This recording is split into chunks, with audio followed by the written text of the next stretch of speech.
Bismillahirrahmanirrahim. Teman-teman semuanya yang disayang Allah Subhanahu wa taala. Tadi kita membahas tentang niat kita hadir ke sini dan itu juga salah satu di antara amal solih dan kebaikan yang kita dapatkan hanya dengan sekedar duduk di masjid. Kalau kita lelah, istirahat di masjid. Kalau kita galau, mengadulah kepada Allah di dalam masjid. Kita punya masalah, mintalah pertolongan Allah di dalam masjid. Jadi masjid itu harus jadi tempat favorit kita. Sebagaimana firman Allah Subhanahu wa taala di surat At-Taubah, bahwa di antara ciri orang yang beriman adalah orang yang memakmurkan masjid.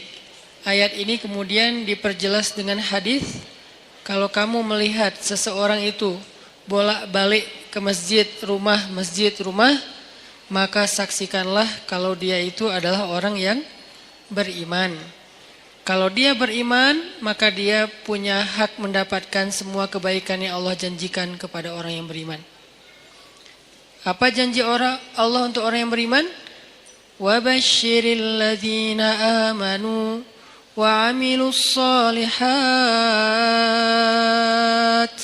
anna lahum jannat.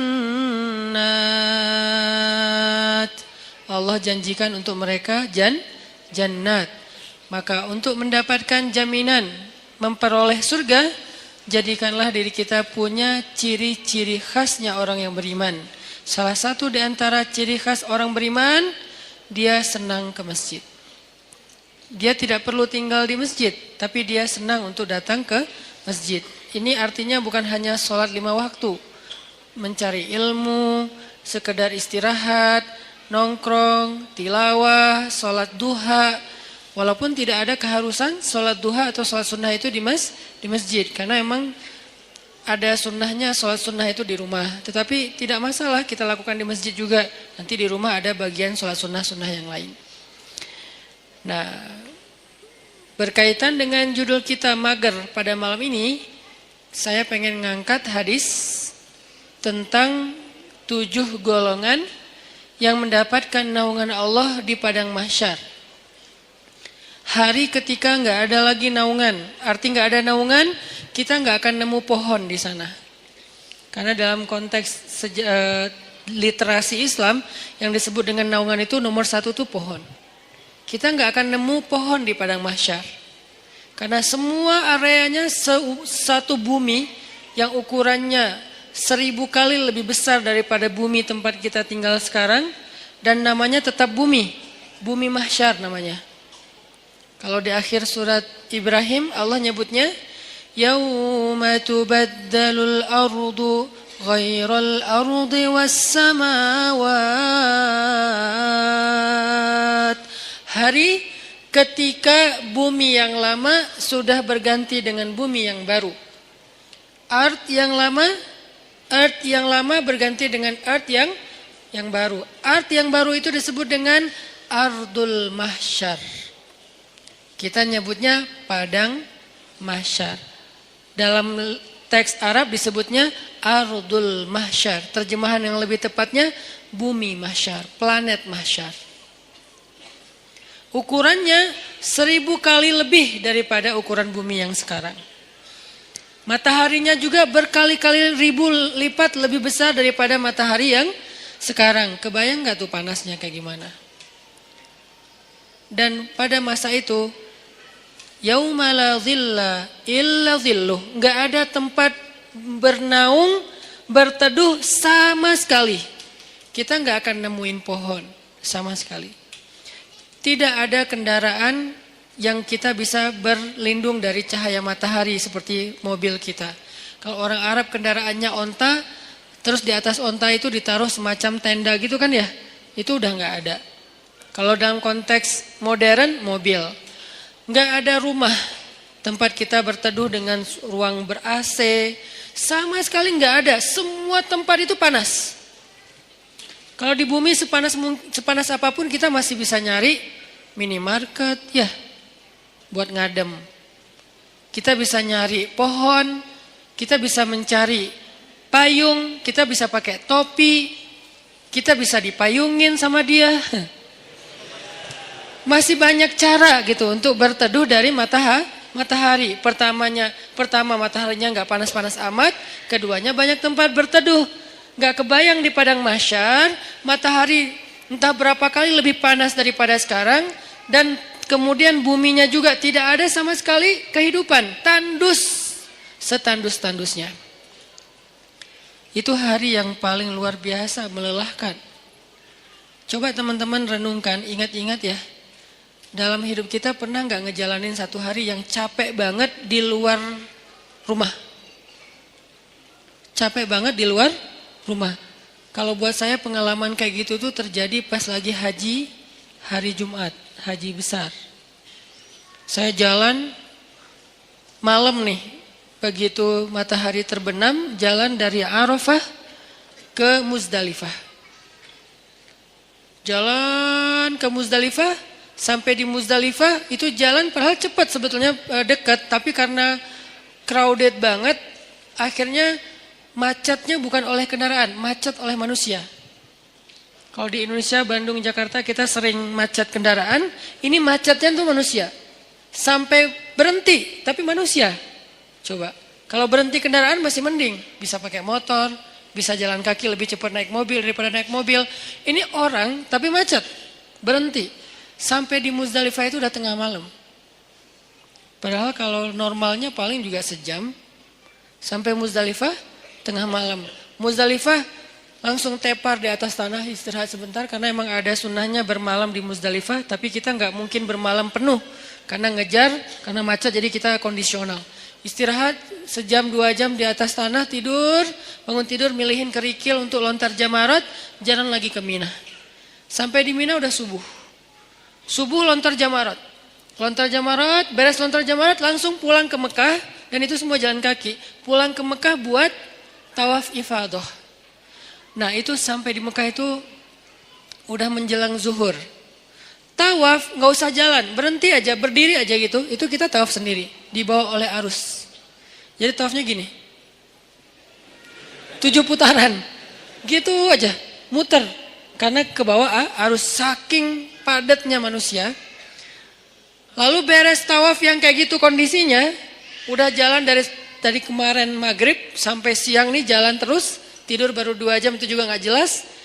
Kemudian balik lagi ke Mina, karena harus masuk Mina sebelum matahari terbenam. Kalau masuk pas matahari udah terbenam, nanti kena denda. Akhirnya kita ngejar balik lagi ke Mina, perjalanan sekitar 3 jam lebih. Itu adalah hari yang paling melelahkan dalam hidup saya di luar rumah. Dan padang mahsyar, kalau dibandingkan dengan itu tuh bukan kerikil lagi, lebih kecil dari kerikil kepayahannya, gak ada apa-apanya. Padang mahsyar lebih dahsyat dari itu. Jalannya bukan setengah hari kayak saya cerita tadi, jalannya bisa 100 tahun, bisa 1000 tahun, bisa sekian puluh ribu tahun. Itu jauhnya benar-benar jauh. Gak ada kendaraan, benar-benar gak ada kendaraan. Gak ada naungan, benar-benar gak ada naungan. Tandus setandus-tandusnya. Itu yang disebut oleh Nabi, yauma la dhilla illa dhilluh. Gak ada naungan sama sekali kecuali naungan Allah. Cuman satu-satunya tempat kita berteduh, gak akan kepanasan, gak akan kepayahan, cuman berada di bawah naungan Allah. Masalahnya cuman ada 7 komunitas yang masuk ke dalam naungan itu. Sisanya enggak. 7 komunitas ini pun ternyata saringan dari orang mukmin, saringan dari orang Islam. Jadi bukan masalah yang penting saya udah Islam, enggak. Dari orang Islam sendiri masih disaring lagi benar-benar yang spesial. 7 golongan kalau bahasa resminya, 7 komunitas, 7 geng kalau bahasa anak nongkrongnya. Cuman ada 7 kelompok. Salah satu dari 7 kelompok itu, nomor 2-nya adalah syabun nasya'a fi ibadatillah. Pemuda yang tumbuh dalam ibadah kepada Allah atau dalam ketaatan kepada Allah. Pertanyaannya, apa definisi syab atau pemuda. Secara usia dalam Islam pemuda itu usia di bawah 40 tahun. Itu syab. Secara status belum menikah. Kalau udah menikah Ustadz, udah bukan syab. Karena ujiannya nggak seperti yang belum menikah. Beda, saya pernah ngerasain. Berat. Apalagi ada satu teman saya, kemarin baru ditinggalin mantan. Mantannya nikah. Ngirim pula hasil video-video sama fotonya ke dia. Langsung udah nggak terkontrol. Langsung kita pegang rame-rame. Jangan sampai dia nyari tower. Ternyari-nyari tower, ngapain lo? Mau benerin Ustadz ada yang rusak. Pura-pura ternyata mau loncat. Nah ini nih namanya ujian. Ujian ketika kita belum menikah, ujian di usia muda di bawah 40 tahun, kalau belum menikah tapi udah di atas 40 tahun, beda lagi. Usianya di bawah 40 tahun, secara status belum menikah. Karena kalau udah menikah, dia udah ngerasain ketenangan, sakinah. Litaskunu ilaiha. Supaya kalian cowok-cowok merasa tenang kepada perempuan. Udah tenang. Tapi kalau sebelum menikah, itu zulzilu. Zulzilu itu kalau dalam bahasa kita tuh gempa dengan skala 9,8 skala Richter.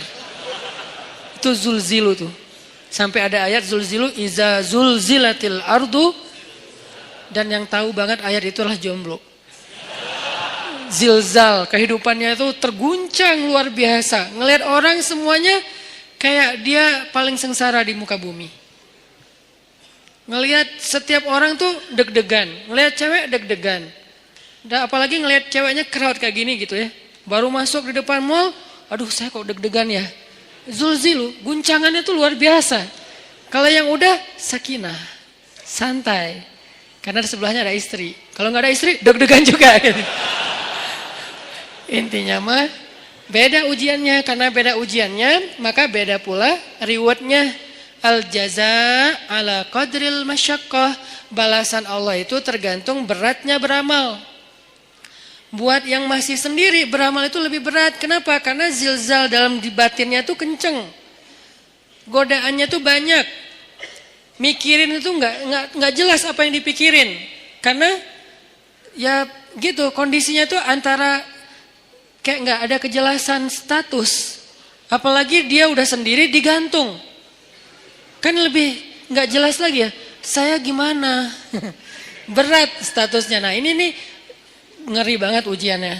Kalau dia nggak pegang Allah, dosanya itu bisa udah 1, 2, 3. Dosa-dosa besar itu beruntun bisa dia lakuin. Udahlah kayak gitu, nggak tahu harus melampiaskan kepada yang halal. Dia tinggal di antara kelompok masyarakat yang tidak terjaga, yang penuh fitnah. Tinggal di kos-kosan, kos-kosannya campur cewek cowok, dan di situ itu anak-anak yang mungkin belum semuanya pada paham agama atau taat beragama, sehingga biasa aja ngobrol, keluar dari kamar itu pakai daster biasa. Itu kan zilzal kan, itu ujian yang berat. Terus harus kemana? Kalau yang udah nikah, pulang ke rumah. Kita pulang kemana? Zilzal kan, guncang. Gak usah diterusin kata-katanya. Masa saya harus bilang ke kamar mandi Ustadz? Enggak lah. Makanya itu kan dosa kan? Jadi dosa juga nih. Terus gimana dong? Kita harus ngapain Ustadz? Nah disitulah ujiannya.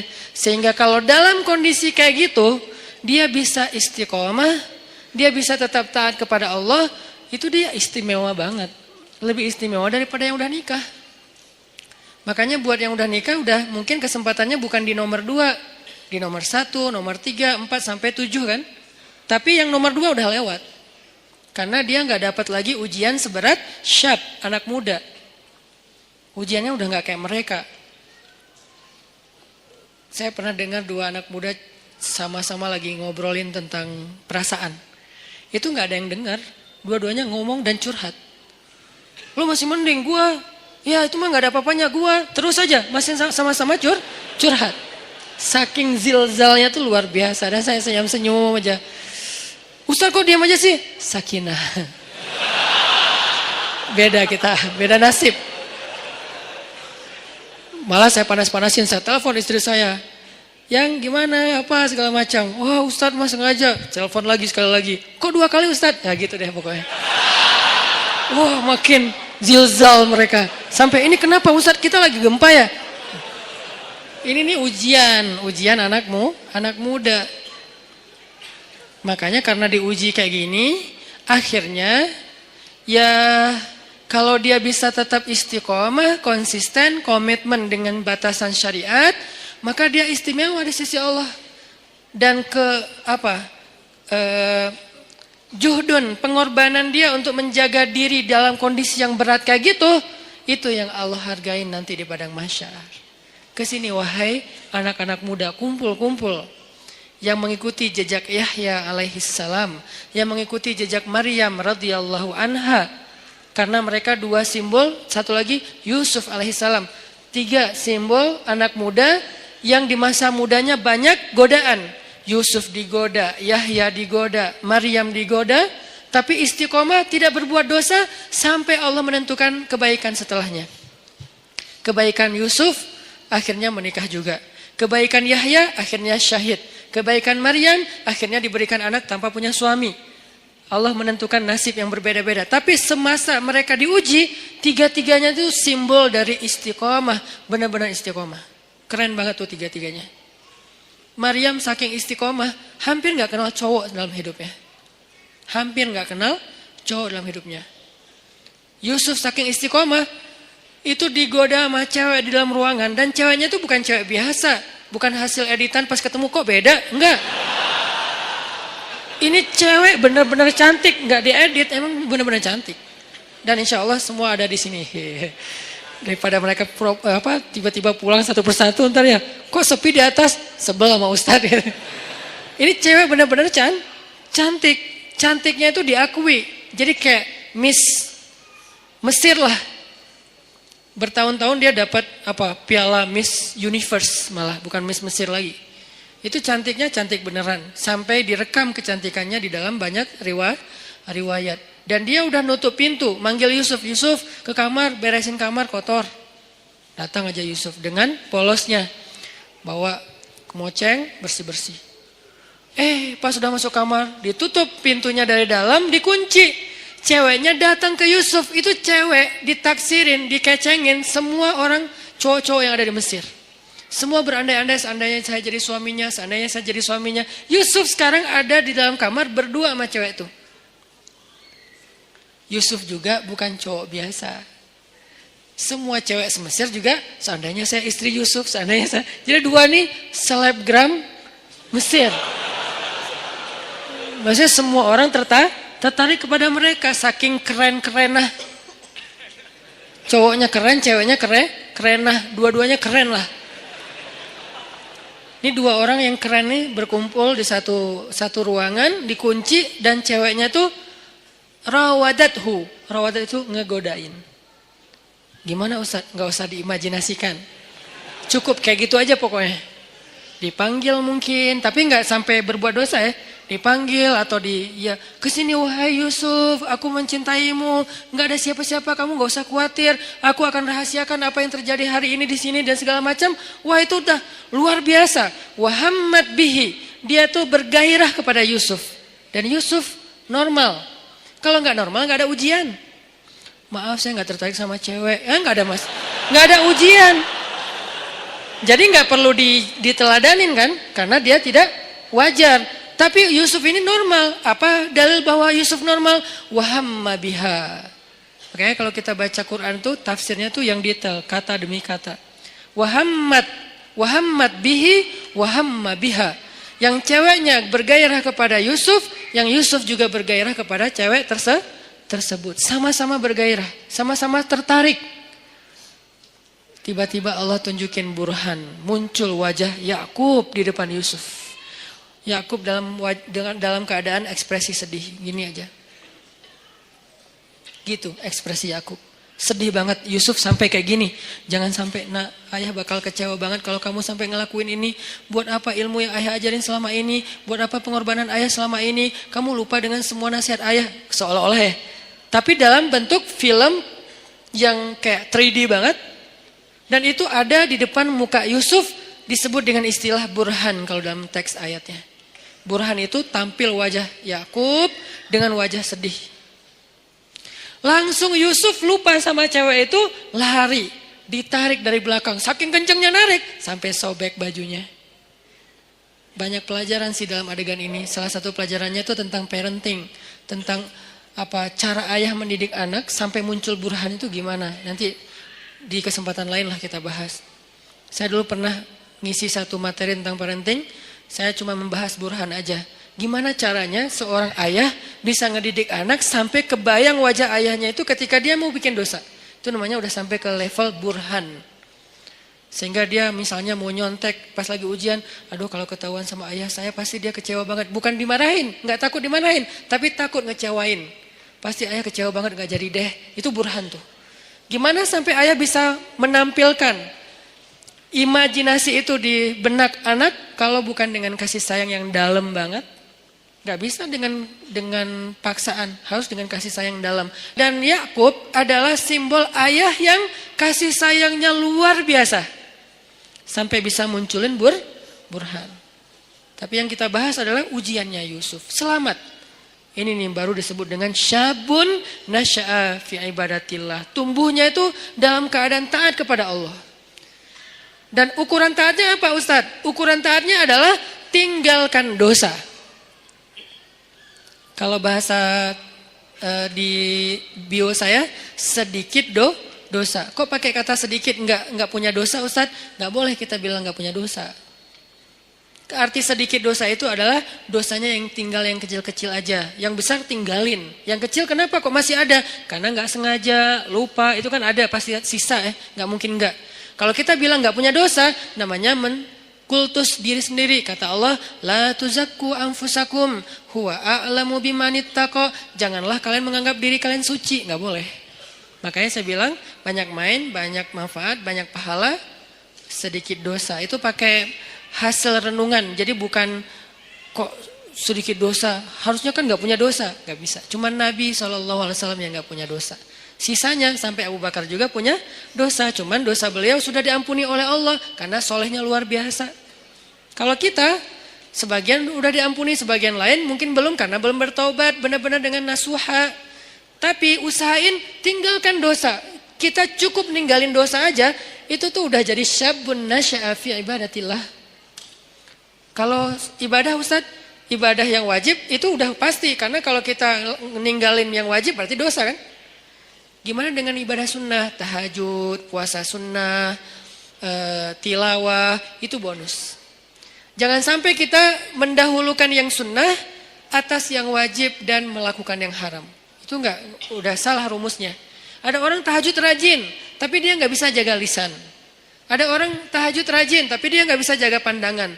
Yang disebut dengan syabun nasya'a fi ibadatillah dalam konteks hadis tadi, dia usahain sedikit mungkin dosanya, tinggalin dosa. Terutama dosa-dosa yang berhubungan dengan godaan di masa muda.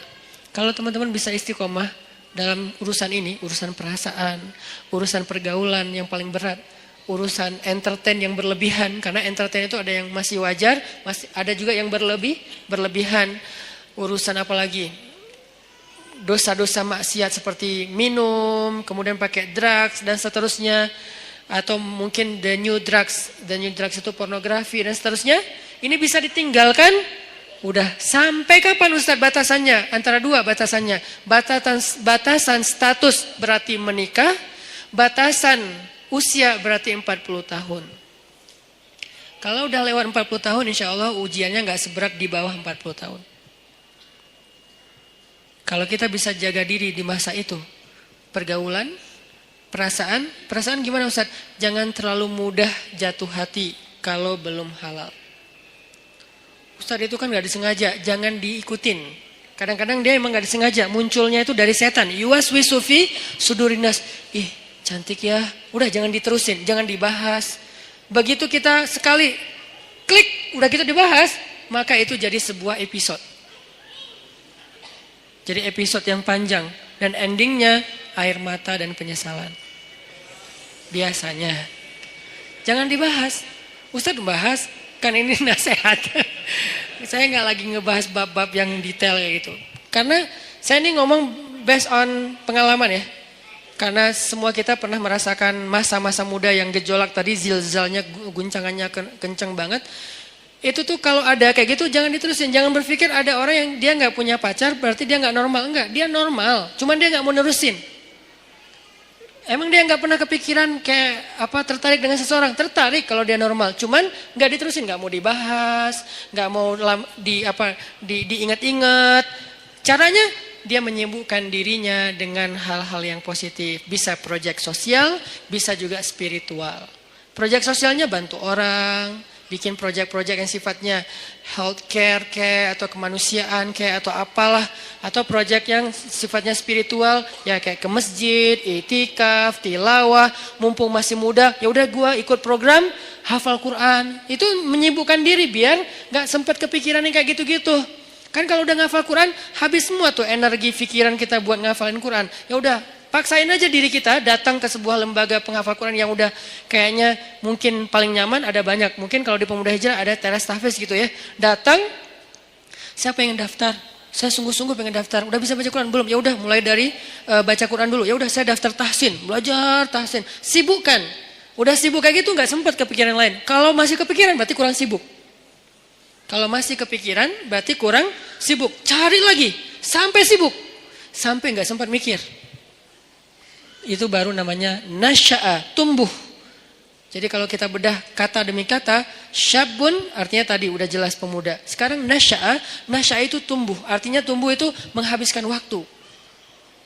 Arti tumbuh menghabiskan waktu, menghabiskan usia, menghabiskan harinya. Berarti daily activity-nya apa? Daily life-nya itu apa? Kita sibukin daily life kita dengan semua yang membuat kita nggak sempat mikirin dosa. Gimana caranya? Pilih dari 3 kesibukan secara value-nya. 1, menyibukkan diri dengan yang wajib. Gimana menyibukkan diri dengan yang wajib, Ustadz? Sholat 5 waktu, biar sibuk ke masjid. Kalau nggak ke masjid kan nggak terlalu sibuk ya, tinggal wudhu, sholat di tempat kita berada. Jadi kan nggak terlalu sibuk kan? Tapi kalau biar sibuk, takes time dan lumayan effortnya lebih, wudhu ke masjid. Terus sampai di masjid, insya Allah auranya beda tuh ketimbang kita di tempat kita doang. Ini saya nggak ngomongin hukum, saya ngomongin motivasinya, fadlnya, keutamaannya. Apa? Ditasji' kalau dalam bahasa Arabnya. Ditasji' kepada kebaikan. Sibukkan, nasya'a itu menyibukkan diri dengan sesuatu yang membuat pertumbuhannya itu semuanya, atau nggak semuanya pun, mayoritasnya positif. Daily life kita tuh mau diapain? Yang wajib ibadah misalnya, yang wajib orang tua misalnya, berbakti sama orang tua, itu udah lumayan tuh ngambil waktu kita. Jadwalin, kalau misalnya kita ngerantau, telepon, WA, jadwalin kalau kita dekat sama orang tua tuh datang ke orang tua, ada waktu bersama dengan orang tua ngapain gitu. Keluarga kalau dengan orang tua plus dengan adik kakak atau apa, pokoknya keluarga ini silaturahim kan. Kalau bahasa lebih ini lagi, silaturahim, jalin, sibukkan dengan yang wajib. Ustadz, yang wajib udah sholat 5 waktu, telepon orang tua, tilawah sehari minimal 2 lembar, minimal itu wajib. Di atas itu sunnah, sejuz normalnya, idealnya sejuz, minimal 2 lembar lah sehari. Udah Ustadz, masih banyak waktu kosong, yang sunnah. Sibukkan dengan yang sunnah. Yang sunnah apa? Ya tadi kalau ibadah yang sunnah sifatnya sholat sunnah, puasa sunnah, tilawah tambahan dari target 2 lembar, apalagi zikir. Ustadz, nggak semua yang sunnah saya sanggup sekaligus, karena kan kita nih bukan orang yang keren-keren amat ya Ustadz. Oke, nggak apa-apa. Nggak, yang wajib 10%, oke? Yang sunnah 20%, masih sisa berapa? 70%. Habiskan buat yang mubah, boleh. Karena yang wajib dalam kehidupan kita kan nggak banyak kan sebetulnya. Yang sunnah lebih banyak dari yang wajib, 20%. Atau yang wajib 20%, yang sunnah 30%. 50%-nya mubah. Arti mubah apa? Nggak berpahala, tapi juga nggak dosa. Dia nggak berpahala, tapi juga nggak dosa. Emang boleh Ustaz? Ya boleh lah. Makanya Islam itu luas. Syumuliyatul Islam. orang banyak ngebahas Islam itu dari sisi satu bab doang nih, parsial banget, wajib aja. Jadi seolah-olah Islam itu cuma ada satu kata, harus, itu doang. Atau dua, harus dan haram. Udah. Jadi hidup kita tuh kayak berat banget ya, harus ya. Kalau nggak haram ya, nggak ada pilihan. Karena yang dibahas dari Islam itu parsial banget, cuman bagian kecil. Sementara ada bagian yang begitu luas dalam kehidupan kita 24 jam, itu nggak dibahas. Yang dibahas yang wajib, ke masjid, ke masjid, ke masjid. Tapi kan kita nggak tinggal di masjid kan realitasnya. Gimana kalau kita udah selesai sholat, ngapain lagi Ustadz? Nah, berarti kita bahas bab mubah. Mubah, nggak dosa, nggak berpahala. Apa? Entertain. Ketemu teman, nongkrong, tapi nongkrongnya dijaga. Atau yang lebih positif dan tetap dia mubah, main itu dalam, kalau bahasa saya maksudnya itu olahraga ya. Cuman kita kalau nyebut olahraga kesannya kayak berat gitu kan, kayak ada beban. Main aja lah, tapi yang penting berkeringat, itu olahraga sebetulnya. Cuman main. Kenapa disebut main? Biar sesuai dengan hobi. Jangan dipaksain harus nge-gym semua. Nggak semua orang senang nge-gym, cari treadmill mungkin mahal. Ya udah, lari aja keliling komplek. Kalau perlu nanti kita mudah-mudahan di masjid kita ke depan ada banyak tempat shower kayak di bandara yang ultimate, yang di Terminal 3 kan ada tempat shower tuh. Kalian ke masjid mah lari aja. Jalan kaki minimal. Sampai di masjid udah siapin handuk kecil, kalau mau jangan pakai handuk. Bawa kanebo. Tapi kanebo yang bagus ya. Bukan kanebo pas digosok gini kulitnya nempel di kanebo. Atau kanebonya nempel di kulit misalnya. Kanebo yang bagus ya. Karena itu paling praktis. Kalau ini saya tahunya dari teman. Kalau ke laut gitu kan kita sering mandi tuh. Habis berenang mandi, habis main air mandi pastinya. Kalau bawa handuk gak sempat kering udah mandi lagi tuh. Akhirnya kita bawa kanebo. Kanebo yang bagus beli di salah satu tempat yang terkenal teh. Nah terus pakai kanebo ke masjid sama baju kaos ganti yang biasa lah ya, sama parfum apa misalnya kesukaan kalian. Nah mandi itu segar banget loh, sholat maghrib habis olahraga habis mandi kan keren ya, segar banget. Di masjid disediain shower buat cowok-cowok buat mandi, ceweknya nggak usah lari. Cewek mah ada tempat sendiri, zumba kayak apa gym, apa yang bagian cewek lah, minimal gym. Ini olahraga main mubah, tapi dia bisa menjaga kita dari dosa. Jadi yang menjaga kita dari dosa itu bukan cuma astagfirullah, astagfirullah, astagfirullah. Oke, tapi kita nggak bisa astagfirullah 24 jam kan? Yang bisa menjaga diri kita dari dosa, sholat 2 rakaat. Iya, tapi kan kita nggak mungkin sholat 24 jam. Ya, harus realistis. Waqi'i, harus realistis. Tapi juga tetap masali, tetap ideal. Banyak orang yang idealis tapi kurang realistis. Terlalu realistis jadinya nanti apa? Memudah-mudahkan, tasayyub. Makanya dalam Islam tuh nggak boleh kita terlalu idealis, perfeksionis, disebut dengan takalluf. Nggak boleh juga terlalu realistis sampai melupakan idealisme, disebut dengan tasayyub. Ada takalluf, ada tasayyub. Dua-duanya nggak boleh dalam Islam. Yang benar wasatiyah, dia proporsional.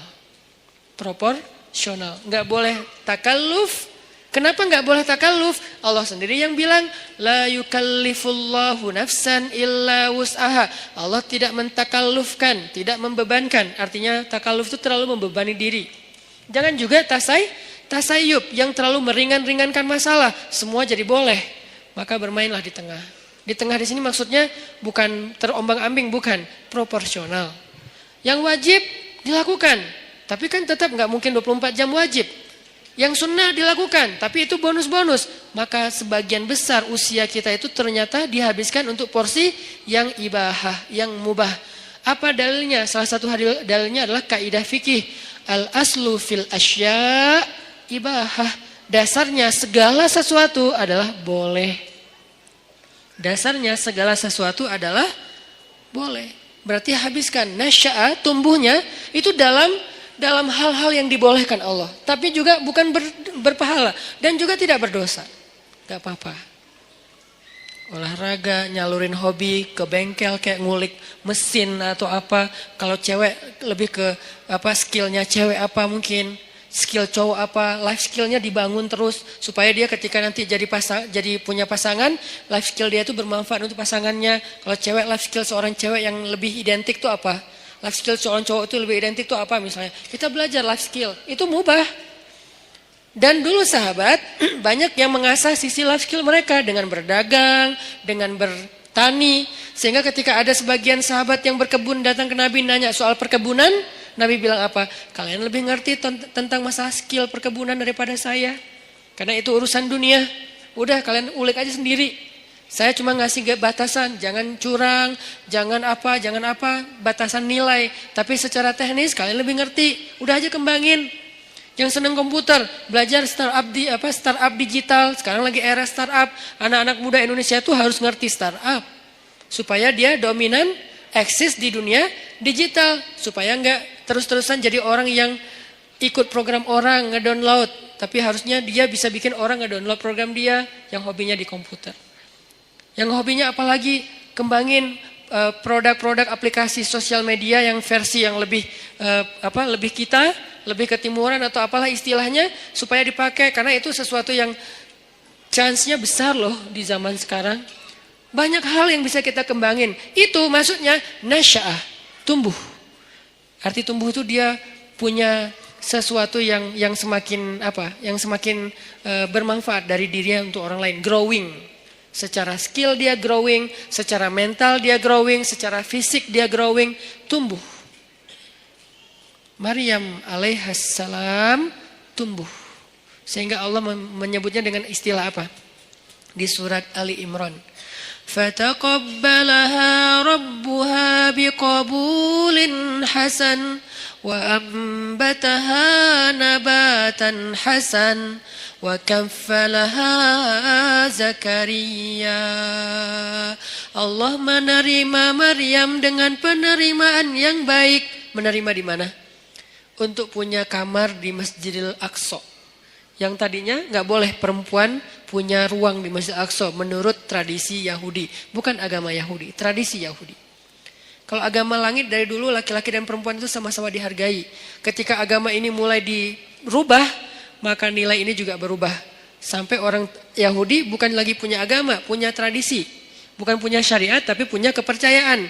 Tradisi orang Yahudi di masa Nabi Zakaria dan Maryam, cewek itu nggak boleh sholat di masjid. Jadi kalau ada yang bilang Islam itu tidak mengangkat kehormatan perempuan, berarti dia nggak ngerti Al-Quran. Dia nggak belajar sejarah, dia asal ngomong.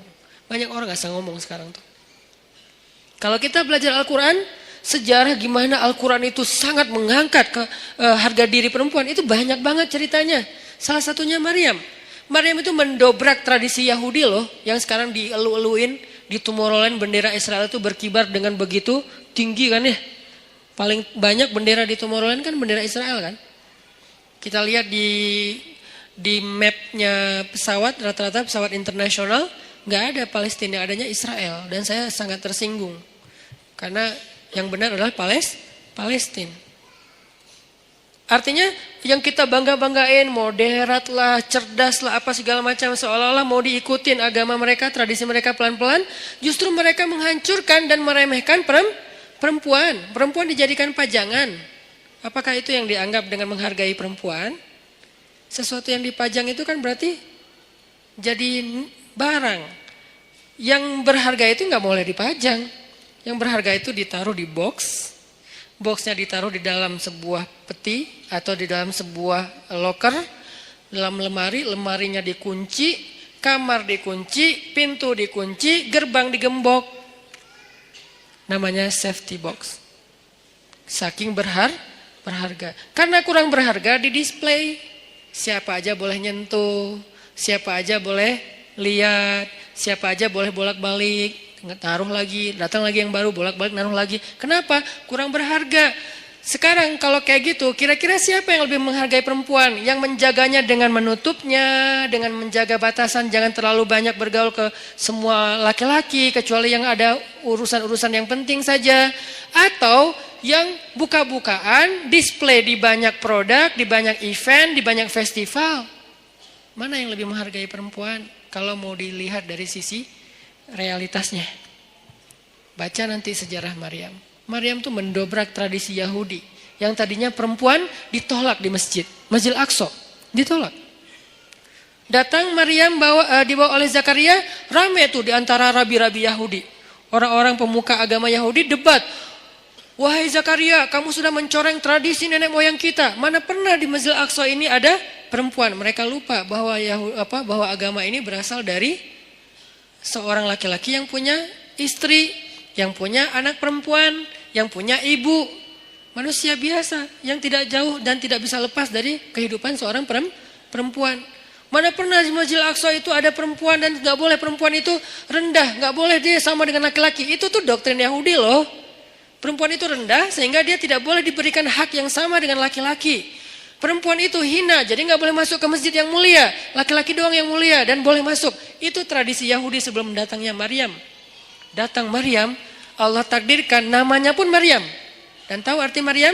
Khadimah. Maryam itu artinya pelayan masjid. Itu arti Maryam. Saya memberi nama anak saya dengan kata Maryam, berharap dia melayani agama. Makanya saya kasih nama Maryam. Jadi saya tahu asal usul nama itu sehingga saya bangga dengan nama Maryam. Bukan pasaran Ustadz, biarin aja. Pasaran mungkin namanya, tapi sejarahnya gak pasaran. Coba cari sejarah seperti Maryam, ada gak yang nomor 2? Gak ada, cuma ada 1. Sejarah orang kayak Maryam ada 2-nya gak? Gak ada, cuma ada 1. Yang sekeren itu. Kalau ada sejarah yang lain beda cerita. Khadijah keren, beda cerita. Fatimah keren, beda cerita. Asiyah keren, beda cerita. Tapi yang kayak Maryam gak ada, cuma 1. Yang paling kerennya, dahsyatnya luar biasa. Bahkan di antara 4 perempuan sempurna ini, sebagian ulama berpendapat Maryam nomor 1-nya. Jadi saya kasih nama Maryam. Saya berharap ya Allah, kelak mudah-mudahan anak saya ini Maryam menjadi khadimah lidinik, menjadi pelayan untuk agamamu. Arti melayani agama, dia memperjuangkan agama dengan potensi yang dia miliki. Maryam, makanya takdirnya bernama Maryam khadimah di Masjidil Aqsa. Akhirnya debat adu dalil. Setelah adu dalil kalah nih rabi-rabi karena memang mereka bukan nabi kan, ngelawan Zakaria yang nabi, yang cerdas, yang bijaksana.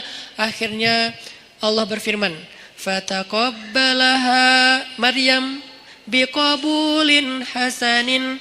Allah menerima Maryam dengan penerimaan yang baik. Maksudnya Allah memuliakan Maryam. Berubahlah tradisi Yahudi sejak saat itu. Sejak Maryam masuk ke Masjid Al-Aqsa, perempuan-perempuan Yahudi mulai boleh masuk ke Masjid Al-Aqsa. Alasannya, tuh Maryam boleh, masa kami gak boleh? Akhirnya boleh. Ini sejarah gimana agama-agama langit yang ditutup dan disempurnakan dengan Islam sangat menghargai perempuan. Tapi kan banyak laki-laki muslim tidak menghargai perempuan. Itu namanya human error. Bukan sistemnya yang error. Bukan syariatnya yang error. Orangnya yang error. Dan dia tidak mewakili Islam. Dia mewakili dirinya sendiri. Akhirnya Maryam tinggal di situ. Lalu ada kalimat wa ambataha nabatan hasana. Lalu dia tumbuh di sana dengan pertumbuhan yang baik. Nah, ini yang berkaitan dengan tema kita. Tumbuh dengan pertumbuhan yang baik. Bisa nabata, bisa nasya'ah. Kenapa untuk Maryam pakai kata nabata? Malam ini agak sedikit banyak ngulas tafsir ya. Kenapa Maryam pakai kata nabata tidak nasya'ah? Sedangkan hadis tentang pemuda tadi nasya'ah, tumbuh. Kalau Maryam nabatan wa ambataha nabatan hasanan. Kenapa nabata? Karena Allah pengen menghargai Maryam dengan istilah apa? Tumbuhnya pakai istilah bunga. Bunga itu nabata. Makanya jadi bahasa Indonesia nabati. Tumbuh-tumbuhan. Kan saya dulu ngajar bahasa Arab. Lumayan lama. Jadi saya tahu banget bahasa Indonesia itu banyak banget nyerap dari bahasa Arab. Sehingga kalau kita mau bilang anti Arab segala macam, kita lupa sejarah tentang berdirinya negara dan terbentuknya bahasa kita sendiri. Bahasa kita itu dibentuk oleh ulama. Buktinya banyak bahasa Arab di dalam bahasa kita. Banyak banget, 80%-nya bahasa Arab. Bahkan bahasa Sunda sebagiannya bahasa Arab. Ya, kalau saya pergi ke Kalimantan tuh saya bilang, kalian tahu nggak Katulistiwa itu bahasa apa? Bahasa apa Ustaz? Sanskerta? Bukan, bahasa Arab. Khatul istiwa. Khat artinya garis, istiwa artinya lurus. Garis lurus yang membentang di bumi. Kita nyebutnya bukan khatul istiwa, katulistiwa. Karena kita nggak bisa bilang kha, jadilah ka. Katulistiwa. Kita nggak boleh lupain sejarah. Cuman ini nggak perlu jadi perdebatan karena di sini nggak ada ruang debat, saya sampaikan. Tapi di sosmed saya nggak mau ngomong kayak gini, debat nggak penting. Tapi ini bagian dari taskif kita. Nabatan, Allah tuh pengen menghargai Maryam, maka disebut dengan nabatan. Bahasa kita nabati, artinya tumbuh-tumbuhan. Tumbuh-tumbuhan di sini artinya bunga. Maryam itu kata Allah, kamu itu bunga wahai Maryam. Kamu itu bunga. Makanya fitrah perempuan senang bunga. Jangan kasih kaktus tapi kan bunga Ustaz. Jangan. Atau jangan juga yang bunga apa yang di Bengkulu teh? Rafflesia. Keren ya? Emang keren, tapi bukan untuk dihadiahin ke cewek. Kamu, kenapa sih kamu? Enggak, ini bunga buat kamu. Aduh kok gini sih? Nah, bunga namanya juga bunga bangkai. Jangan kasih bunga, ya apalah. Tapi boleh yang asli, boleh yang sintetis. Biar gak layu.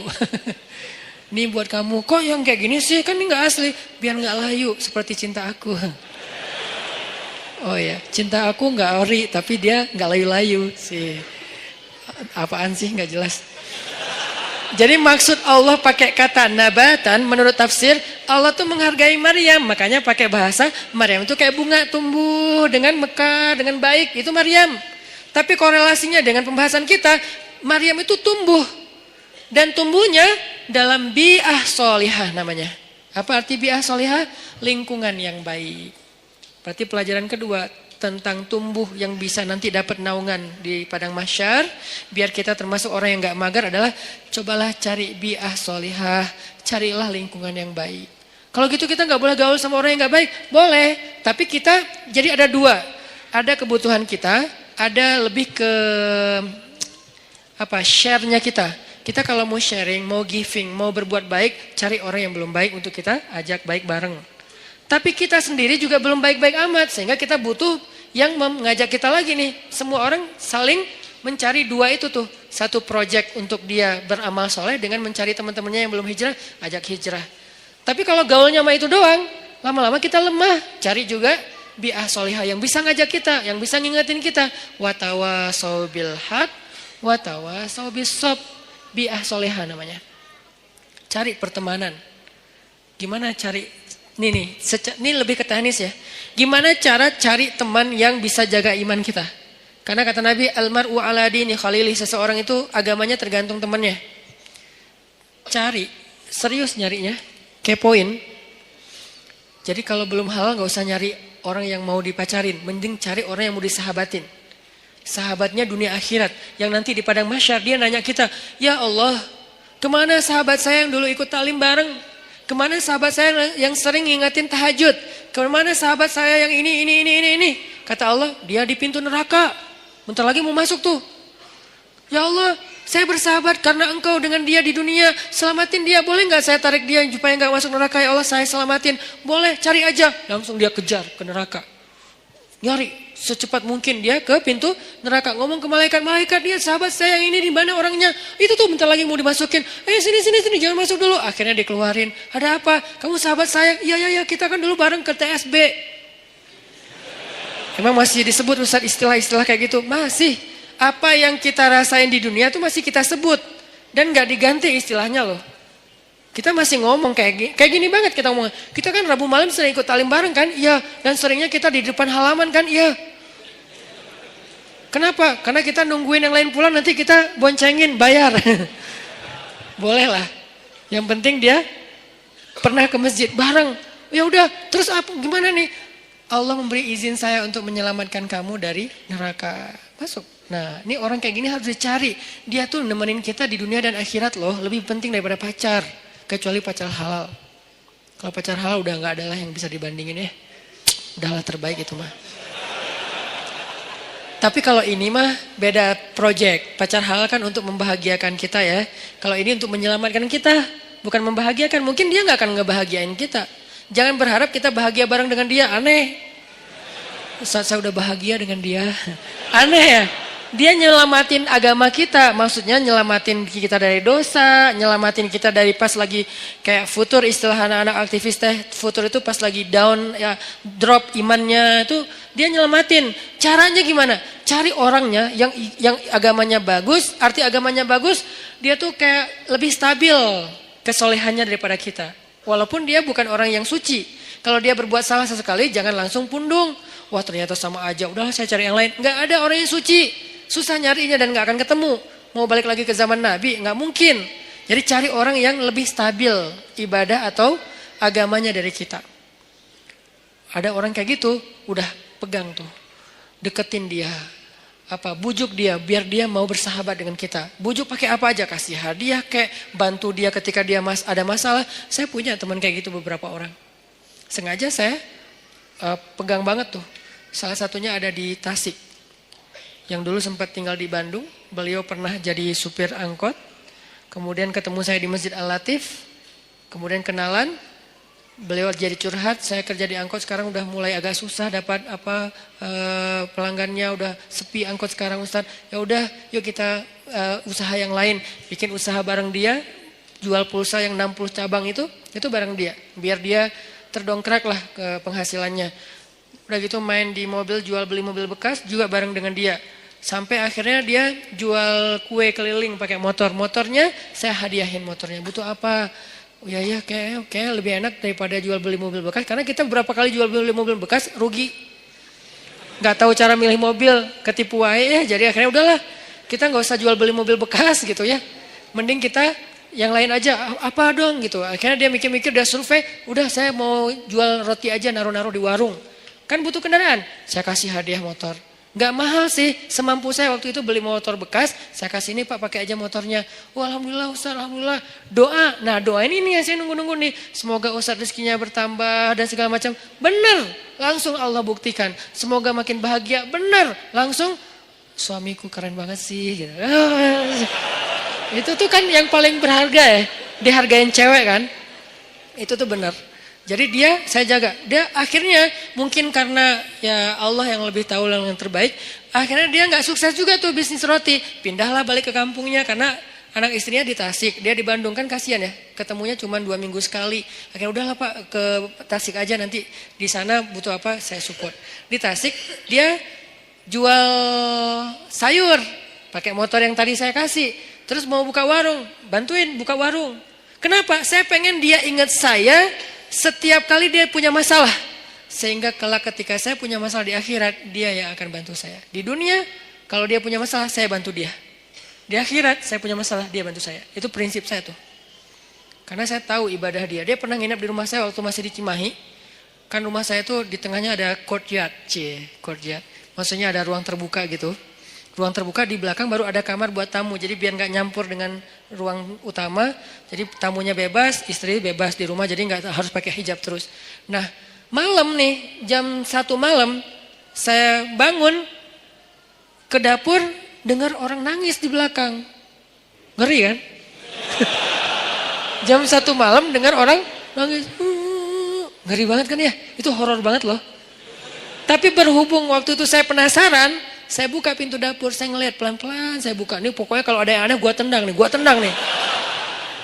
Buka pelan-pelan udah siap-siap gitu kan. Ternyata dia lagi sholat di courtyard, di ruang terbuka itu. Karena ternyata hobi dia itu sholat di ruang terbuka emang. Tahajud. Dia lagi sholat, nangis dalam sholatnya. Gini. Dan saya berharap pas dia nangis itu, dia nyebut nama saya. Itu kan yang paling berharga kan. Karena mungkin buat dia, saya paling berkesan dalam hidup dia. Sering nolongin, sering jadi hero lah. Sehingga dia pasti nyebut di dalam doa itu yang saya harapin. Saya ngintip, Masya Allah. Nah ini berarti ini orang nih harus saya pegang nih. Saya tolong dia di dunia nih, biar dia tolong saya nanti di akhirat. Sampai ini minggu depan saya niat mau ke Tasik lagi, mau ngasih dia hadiah karena anaknya mau nikah. Mau ngasih hadiah yang istimewa, biar dia ingat saya. Nanti pas di padang mahsyar saya berharap, ya Allah, itu Ustaz Hanan di mana? Itu tuh masih nggak jelas tuh. Siapa tahu mungkin nasib saya nggak jelas, Allah alam, tapi mudah-mudahan enggak sih ya. Tapi kan kita nggak tahu ya, nggak boleh terlalu sok kegeeran juga kan. Oh saya kan Ustadz, udah nggak butuh lah yang gitu-gitu. Siapa bilang? Emang Ustadz udah paling suci? Teman-teman aja nggak tahu aib-aib kita karena Allah menutupi aib. Jadi tetap aja nggak boleh kegeeran, tapi juga jangan putus asa main di tengah tadi. Jangan kegeeran sok soleh, jangan putus asa merasa nggak ada apa-apanya di tengah. Berjuang untuk lebih soleh, tapi wajilat wa qulubuhum wajilah, hati mereka tetap khawatir, tetap takut. Nah, saya berharap minimal saya ada garansi nih. Begitu saya agak-agak ada rada-rada aneh-aneh nih di pada masyar, dia ngomong ke Allah, ya Allah, dulu saya motor dikasih sama dia, warung saya disupport sama dia, saya keluar dari angkot dulu gara-gara dia, makanya saya hidup nggak jelas di dunia teh. Gara-gara dia semua nih, ya Allah, dia udah banyak nolongin saya, tolong dia dong ya Allah, boleh nggak saya tolongin dia? Karena nih orang benar-benar ahli ibadah. Saya bareng dengan dia pernah jadi driver saya juga, bareng dengan dia nyetir ke Jakarta, ke Sukabumi. Kita ada acara di Sukabumi, dia nyetir, Pak bantuin saya nyetir, oke, nyetir. Di mobil saya tilawah surat Al-Muluk, murajaah hafalan lah. Tabarakalladzi biyadihil mulku wa huwa ala kulli syai'in qadir. Wa laqad zayyana as-samaa'a ad-dunya bimasabih wa ja'alnaha rujuman lisyayatin wa a'tadna lahum 'adzabas sa'ir. وللذين كفروا بربهم عذاب جهنم وبئس المصير. Itu yang lagi nyetir nangis terisak-isak. Saya aja yang tilawah nggak nangis. Kan aneh kan? Pas saya ngeliat, aduh nangis juga. Masa saya yang baca nggak nangis, dia aja yang dengerin nangis gitu kan? Cepet banget air matanya berlinang. Berarti kan hatinya bersih. Berbaik sangka ya. La nuzaki ahadan Allah. Kita nggak menganggap seseorang suci di depan Allah, tetapi kita berbaik sangka. Hatinya bersih, lebih bersih dari saya. Makanya dia lebih mudah nangis daripada saya. Sabar banget sama anak-anak tuh, megang banget dia, luar biasa pokoknya. Nah ini nih saya pegang nih orang nih, nggak boleh jauh. Butuh apa? Saya support. Butuh apa? Saya harus punya kelebihan sedikit harta, biar kalau ada dia butuh apa-apa saya pasti ngasih. Cuman itu yang bisa saya lakukan. Karena kalau fisik nggak bisa bantu dia fisiknya lebih kuat. Kita bikin mukhayam tuh di Ciwidey, bikin mukhayam anak-anak pemuda hijrah. Becek-becek, kita lagi berhenti istirahat dulu mau bangun tenda, dia bangun sendiri tuh. Dia cangkul semuanya. Pokoknya nih kita nyebutnya dia itu ini, istilahnya itu Hulk. Kayak Hulk tenaganya, kuat banget. Malam di gunung, di Leweng, kita lagi kemah-kemahan gitu gak jelas. Malam-malam jam 1 malam kan kita mau tahajud nih, turun ke sungai kan. Yang pertama di sungai udah mandi tengah malam tuh dingin-dingin di Ciwidey, dia datang-datang. Kita yang lain tunggu teman, baru turun ke sungai bareng, jangan sendiri-sendiri gitu kan. Dia mah kita lagi nunggu yang lain, bangun. Pura-pura ngebangunin teman, padahal nggak berani turun. Bangun, udah mau jam 1 bentar lagi qiyam, bangun. Pas kita udah pada bangun, dia datang. Hah, Pak? Kok segar banget? Habis mandi Ustaz. Di mana? Di sungai. Ustaz saya anterin. Saya pura-pura gengsi gitu dong ya. Nggak usah, bisa sendiri gitu. Tapi dia maksa, saya curiga. Sampai sekarang saya tahu kenapa dia maksa nganterin saya. Karena dia baru ngelihat sesuatu di bawah. Makanya dia maksa, dia khawatir. Dia sayang banget sama saya, dia kayak khawatir gitu. Jangan ntar Ustaz diganggu atau apa. Ustaz saya anterin. Nggak usah Pak, nggak usah. Udah Bapak, kan udah selesai wudhu kan. Ya udah, tahajud aja duluan. Saya nyusul, saya bilang. Nggak usah. Dalam hati saya, anterin dong. Ngeri nih, kan itu tengah hutan, siapa tahu ada yang lewat putih-putih. Ayat kursi saya hilang, tiba-tiba hafalan saya apa ya? Udah hafal lupa gitu kan. Aduh ngeri banget gini. Pak Ustaz saya anterin. Gak usah. Anterin. Akhirnya maksa dia duluan. Dia pas saya wudhu di bawah di sungai itu dia kayak was-was banget. Saya perhatiin kok dia was-was gini ya. Terus pas kita udah naik, yang lain pada datangnya rame-rame. Jadi dia udah rame tuh. Besok-besoknya saya tanya. Dia bilang udah gak apa-apa Ustaz, gak apa-apa. Tapi saya yakin sampai sekarang dia pasti ada sesuatu, makanya dia maksa banget. Gak pernah dia ekspresinya kayak gitu, karena saya kenal dekat sama dia. Tapi dia gak pernah sekuatir itu sama saya. Ini bukan nakut-nakutin ya. Tapi emang menakutkan sih, ngeri. Jadi maksudnya teman-teman, intinya adalah itu tuh cara kita nyari bi'ah solihah. 1, 2, 3. Kalau ada 40, targetnya 40. Kenapa 40 Ustaz? Hadis. Kalau seseorang meninggal dunia disolatkan oleh 40 orang solih, dijamin terbebas dari azab kubur, api neraka, pasti masuk surga. 40 dengan kualitas kayak dia, itu gak gampang loh nyarinya. Bukan 40 orang, 40 orang soleh. Yang solehnya secara zahir kita lihat. Dan kita gak bisa ngelihat yang batinnya. 40 orang. Mulai dari 1, 2. Dan orang kayak gitu tuh jangan cuma kenal. Kalau cuma kenal, nanti di akhirnya juga cuma kenal. Kamu kenal? Kenal. Gitu doang. Sampai bersahabat, sampai dia sayang sama kita. Makanya saya tuh walaupun dia udah di Tasik, kalau di rumah ada apa-apa, saya bilang, Pak, saya mau pindahan. Oh iya Ustaz, subuh dia datang tuh.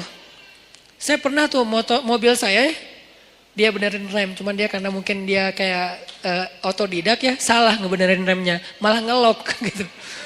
Dia benerin rem mobil saya, karena sebetulnya saya bisa naruh di di yang resmi ya, dealer resmi. Cuman karena saya kayak ngerasa pengen nyari alasan buat ngasih ke dia. Saya gak mau ngasih dia tanpa ada kerjaan biar menghargai dia kan. Jadi saya kayak udahlah rem mobil aja deh. Cari-cari apa nih yang bisa diinin. Pak benerin rem mobil udah habis, udah aus gitu kan. Cari dia sama dia rem mobil. Sebenarnya rugi buat saya karena kenapa? Lebih bagus di dealer kan. Cuman kayak sayang aja gitu sama dia. Benerin. Saya pikir ya aman-aman aja nih. Karena dia orang kuat banget. Saya pernah mobil yang dulu yang kita jual beli mobil. Mobilnya mesinnya turun mesin. Kebayang gak turun mesin? Itu ngerjain sendiri. Satu pakai dongkrak, satu pakai tangan. Satu sebelah sana pakai dongkrak, sebelah sini pakai tangan. Sebelah kiri turunin mesin. Itu tuh orang benar-benar Hercules tuh. Sebelah sana, karena dongkraknya cuma ada satu pakai dongkrak, sebelah sini ditahan pakai tangan, turunin pelan-pelan mesinnya pakai tali gitu udah turun, dipasang lagi pakai baut. Itu sebelah tangan semua dikerjain sama dia. Itu ngeri banget tuh orang. Jadi kalau saya mau bantu dia dari fisik nggak mungkin. Saya bantu dia dari doa, dia doanya lebih panjang. Saya bantu dia mungkin hanya sedikit dengan kebutuhan finansial dia. Akhirnya saya bayarin, dia benerin rem mobil. Ternyata salah masang. Saya jalan di jembatan Surapati tuh ngelok. Tuk gitu, tiba-tiba ngelok. Untung bukan di tol. Kalau di tol kan bisa ngejungkir kan. Untuk kecepatan ya sekitar 60 atau 40 gitu ngelok. Ngelok di atas jembatan. Saya telepon, Pak ini remnya kenapa ya? Dia di Tasik. Malam jam 9 malam. Pak ini rem kenapa kok bisa ngelok gini? Aduh Ustaz salah, kayaknya ada yang salah. Saya sekarang ke Bandung. Dia mau ke Bandung aja tuh naik motor. Beneran jam 11 malam udah di Bandung. Padahal saya bilang jangan saya panggil montir aja datang ke tempat saya biar dibenerin di sini atau diderek deh. Jangan. Ya udah ditutup telepon tetap datang. Jam 11 malam datang. Ada apa lagi saya kejadian di sini tuh. Ini buat saya kenapa saya yakin banget megang dia. Ada apa aja dia datang, subuh-subuh datang. Jam 2 malam datang. Kalau di dunia aja kayak gini dia belain saya, gimana di akhirat? Supaya dibelain segitunya, kita harus modal dikit lah. Modalnya apa? Bisa modal dengan tenaga kita, dengan perhatian kita. Kalau ada kelebihan rezeki dengan rezeki kita, apa aja deh pokoknya modal. Dapat 1. Saya baru dapat 3 apa 2 lah. Pokoknya kurang dari 5 lah. Orang kayak gitu yang udah mau care banget sama saya di dunia. Dan saya berharap nanti kayak gitu care dia buat saya di akhirat. Kumpulkan 40 orang. Kalau bisa dapat, begitu kita meninggal, saya yakin insya Allah kalau gak ada halangan yang darurat banget, saya meninggal nih, dia pasti datang dari Tasik sholatin saya. Dan saya berharap ada 40 orang kayak dia sholatin saya. Mudah-mudahan di antara orang itu adalah semua teman-teman yang ada di sini. Aman lah udah akhirat saya tuh. Mungkin ada 1.000 orang, 2.000 orang yang sholatin kita. Pasti ada 40 orang mudah-mudahan ya yang soleh banget. Ya udah aman udah. Nggak ada azab kubur insya Allah. Dikubur tenang-tenang aja. Kiamat kapan ya gitu. Karena orang yang baik amalnya kan pengen cepat kiamat kan. Di dunia kan pengen lama. Kiamat sudah dekat. Jangan ngomong gitu ah. Kalau dikubur please ya Allah tiup sangkakalanya. Pengen cepat gitu. Pengen masuk surga. Ini namanya bi'ah solihah. Mencari pertemanan yang baik. Kayak gitu teknisnya.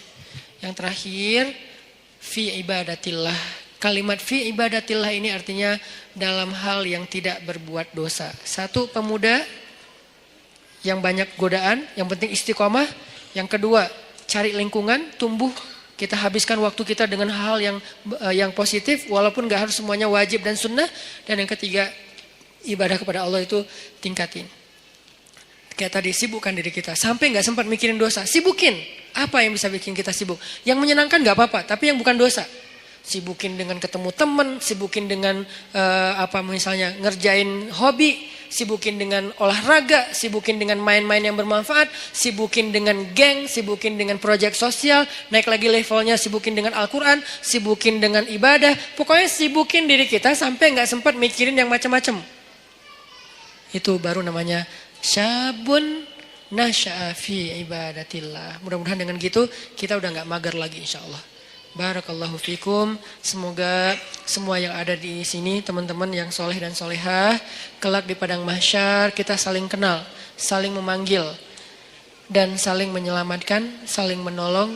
Dan insya Allah semua kita termasuk di antara golongan yang Allah sebutkan orang yang mendapatkan naungan Allah di hari ketika tidak ada naungan kecuali naungan Allah.